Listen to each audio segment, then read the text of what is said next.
Hi, empaths, artists, healers, and alchemists. Welcome back to your podcast. I'm your host, Rachel. It's been a minute. I wanted to record an episode today about the darker moments of life and how do we navigate them.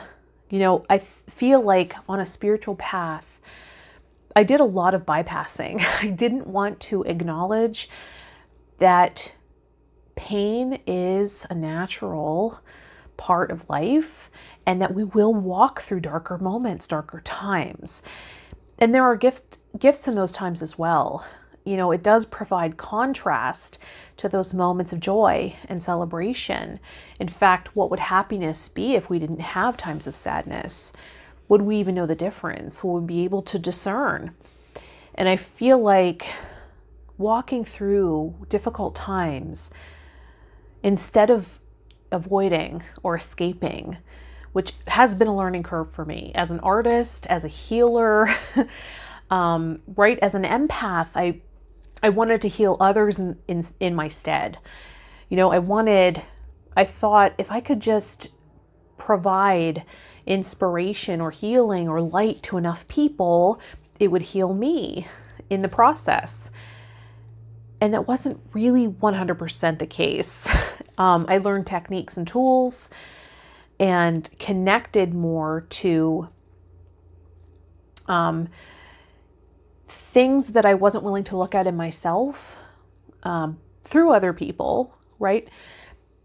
When we talk about archetypes, they either show up externally or internally for us.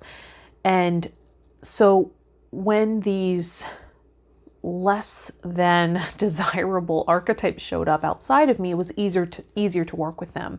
I wasn't quite willing to look at them within myself, right? Whether that be a saboteur, right? It was easier to sort of play a victim, which is another archetype. It was easier to play the victim of a saboteur than to acknowledge my own tendencies to self-sabotage. It was easier to sort of dream away reality than make real concrete changes, right? And in that sense, I was lopsided. There was an imbalance. I had to acknowledge, that, there is dark while still celebrating the light, right? And affirm the balance there. Acknowledge my human tendencies, my human nature, but still align to my higher self with a capital S, the self connected to spirit and oneness. And I think, on the empathic journey and spiritual path, it was easier for me to connect to oneness. It was easier.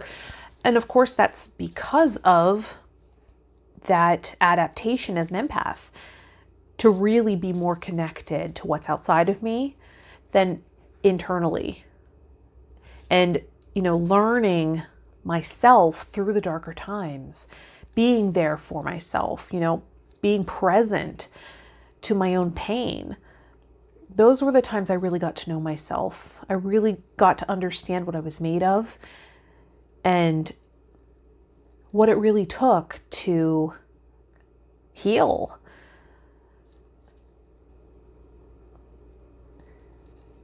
There are moments where the pain is so overwhelming. The temptation to fall into despair is so pervasive.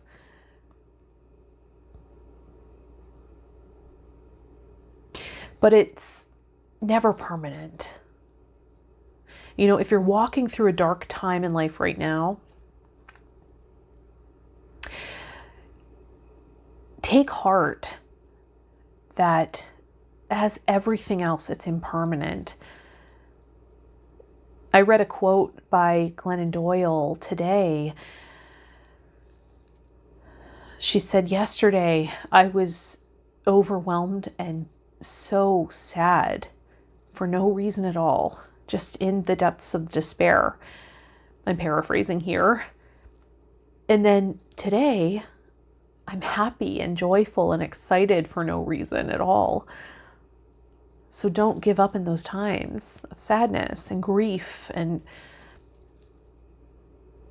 darkness and difficulty, right? Because they might come on for no reason, but so does happiness and joy, and you never know where it's going to lead. And maybe just don't hold on so tightly to the suffering, right? The reason pain turns into suffering is because we attach.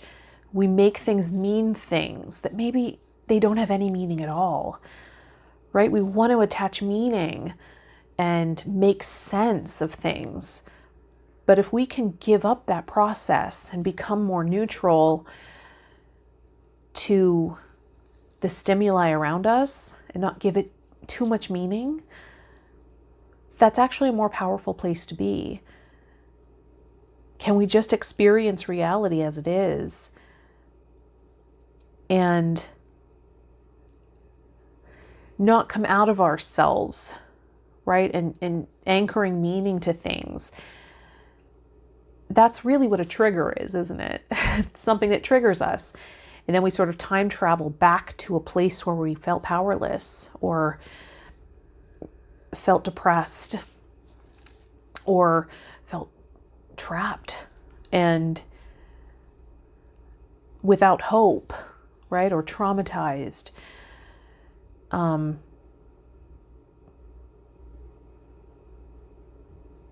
we could also, open up our hands and let go and release and let it flow.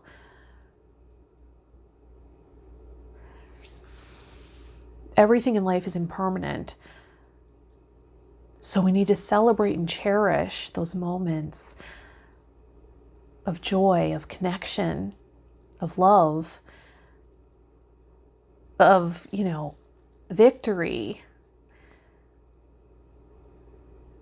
knowing that they won't last forever, really cherishing that, being present to it, but also using that idea of impermanence in the times of pain, of suffering, of weakness, right? When we don't really think we can get out of bed or go on.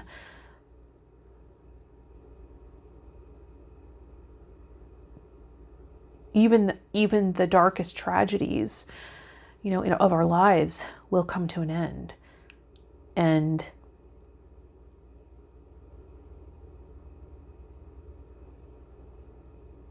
what a beautiful gift to walk through and see the other side, right? And forever have the contrast, right? So if you're going through a really dark time, it seems like it's the darkest time you ever had, know that it's impermanent, that things will shift and move and change, evolve. And it could be as soon as the next moment. And hold on and keep going. If you need any support, reach out to people that you can trust and love, and your loved ones. I'm here if you need healing work.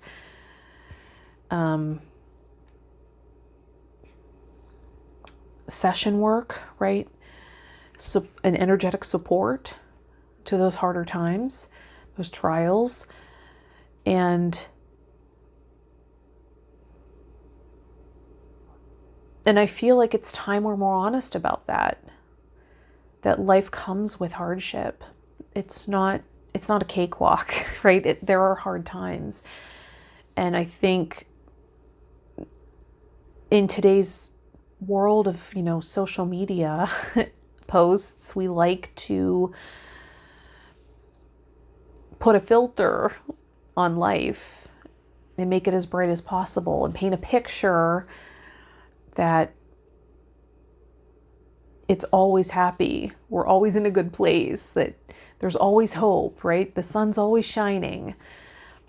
But there are times of darkness too. And that's part of life as well. And that builds character, discernment, wisdom and contrast so that we can really celebrate those times of grace and happiness, togetherness, and joy.